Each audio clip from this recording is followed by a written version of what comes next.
আপনার দ্রব্যমূল্যের যে ঊর্ধ্বগতি বর্তমানে, তার উত্তাপ কি আপনাকে স্পর্শ করেছে? কিছু তো ডেফিনেটলি করেছে। বাসায় গেলে স্ত্রী তো বলেই যে আচ্ছা এটার দাম বেড়েছে। আচ্ছা আমি আপনাকে জিজ্ঞেস করি, তো আপনারা সবসময় আমাদেরকে জিজ্ঞেস করেন দ্রব্যমূল্য কেন, মানে জিনিসের দাম কেন বললো। আপনি একটু বলেন তো জিনিসের দাম কেন বললো? জিনিসের দাম বাড়ছে, নানা কারণ আছে। আপনি আপনি আপনি বলেন না। আচ্ছা একজন পলিটিশিয়ান হিসেবে আজকে আমি একজন সাংবাদিকের কাছে জানতে চাই, আপনি বলেন তো জিনিসের দাম কেন বাড়ছে? উৎপাদনের সমস্যা আছে, পরিবহনের সমস্যা আছে, আন্তর্জাতিকভাবে পণ্যের মূল্য বেড়ে যাচ্ছে, ইন্টারন্যাশনাল অয়েল প্রাইস বাড়ছে, নানা কারণ এটার সঙ্গে জড়িত আছে। আর কি কারণ? বাজারজাতকরণের সমস্যা আছে। বাজারজাতকরণের কি সমস্যা আছে? উৎপাদনের ক্ষেত্রে ধরেন আমি জানি না, I want to learn from you, I want to know from you. আপনি আমাকে বলেন যে কেন বাড়ছে। চালের, ধরেন চালের কেজি এখন যদি আমি ধরে নিই 19-20 টাকা, এভারেজ চালের কেজি 18 থেকে 20 টাকা যদি ধরে নিই আমি, এটাকে কেন 10 টাকা করা সম্ভব না? সম্ভব নয় কেন? আমি আপনার কাছে জানতে চাচ্ছি।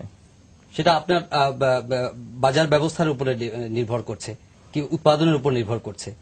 কিন্তু 10 টাকা না, 10 টাকা ধরেন আপনার ইন্টারভিউ আমি নিচ্ছি, 10 টাকা কেজি কেন দেওয়া সম্ভব না? দেওয়া কি সম্ভব? সম্ভব নয়, কিন্তু সেটা কেন সম্ভব নয়? সম্ভব নয়, আমি তো মনে করি সম্ভব। 10 টাকা, কারণ এটা প্রতিদিনের বাজার চিত্র পাল্টে যাচ্ছে, উৎপাদন ব্যবস্থার সঙ্গে এটা সম্পৃক্ত। উৎপাদন ব্যবস্থায় কি সমস্যা? উৎপাদনে যদি আপনি প্রপারলি যদি সার, ডিজেল, বিদ্যুৎ সেগুলো যদি আপনি প্রপারলি সরবরাহ করতে না পারেন, সেক্ষেত্রে তো উৎপাদন হ্যাম্পার হতে পারে। উৎপাদন যদি হ্যাম্পার হয় তাহলে বাজারের দ্রব্যমূল্য তো স্বাভাবিকভাবে বাড়বে না। সার, ডিজেল, বিদ্যুৎ, এইবার তো আল্লাহর রহমতে আপনার বাম্পার ফলন হয়েছে। তো যদি সার, ডিজেল, বিদ্যুৎ এগুলা যদি সরবরাহ করা সম্ভব না, তো বাম্পার ফলন হলো কেমন করে? ক্রপ বেশি হয়েছে, লাস্ট ক্রপ সিজনে ক্রপ কিন্তু বেশি হয়েছে। এক্সপেক্টেড যেটা গ্রোথ ছিল বা এক্সপেকটেশন যেটা ছিল আল্লাহর মতে তার থেকে বেশি হয়েছে।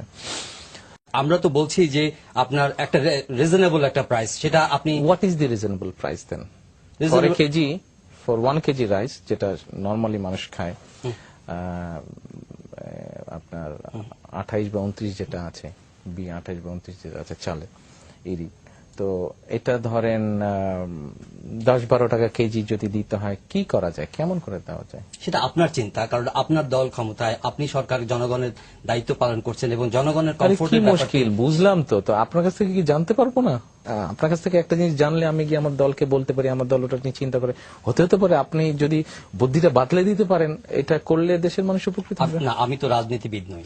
রাজনীতিবিদ না, তাহলে দেশ নিয়ে তো চিন্তা করেন। রাজনীতিবিদ হলেই কি দেশ নিয়ে চিন্তা করতে হবে? সরকার তো আমি পরিচালনা করছি, ডাজন্ট ম্যাটার সরকার আপনি পরিচালনা, কিন্তু একটা তো উপায়, বুদ্ধি বা দেশের ভালোর জন্য তো একটা আইডিয়া তো দিতে পারেন। সেটার জন্য তো আপনারা ক্লিক করলে, হ্যাঁ সেটার জন্য তো আপনারা রয়েছে। না, সেটার জন্য আমরা নেই। আমরা তো ভাই আপনাদের কাছ থেকে জিজ্ঞেস করি। আমরা রাজনীতিবিদ যদি বলেন, রাজনীতিবিদ আপনাদের কাছ থেকে জিজ্ঞেস করেই তো করে। আমি তো জানতে চাচ্ছি কিভাবে সম্ভব। হ্যাঁ, সেটা আপনারা খুঁজে বের করবেন যে কিভাবে জনগণের সহনীয় পর্যায়ে দ্রব্যমূল্যটা রাখা যায়।